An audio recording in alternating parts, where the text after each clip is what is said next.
Okay, how can one acquire all the fruits of the Holy Spirit? Though we know we lag in some fruit of the Spirit and strive to acquire it, most of the times we end up not attaining it. So, question on fruits of the Spirit. Again, mistake. It's not fruits of the Spirit, Brother Danny. It's not fruits of the Spirit.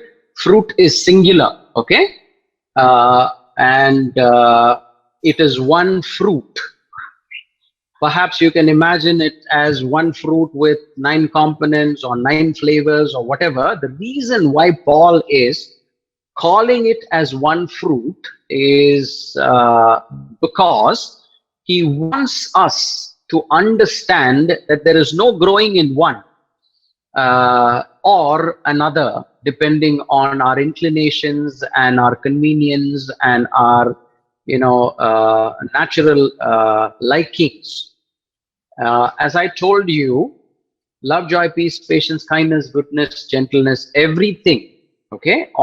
All of the 9 components of the fruit of the Spirit, or the 9 flavors of the fruit of the Spirit, are to be composite, organized, organic, one, enmeshed, intertwined, interrelated, and cannot be developed in isolation.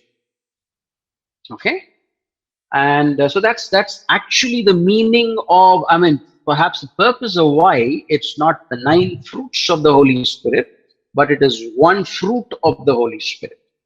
Now, when we look at ourselves, it might look like there are some of us who are naturally more gentle, okay?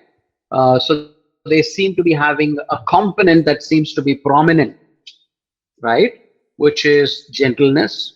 Some of us that seem to be more faithful, so there seems to be a natural component of faithfulness and so on and so forth. But that's not how it is to be understood. We have to be able to see that each of these 9 components are interlinked to each other and enmeshed in each other and are meaningless if they are developed alone, and they have to essentially be integrated and kept that way, so that we become holistic Christians, not like, the specialties and the multi-specialties and the multi super specialties today.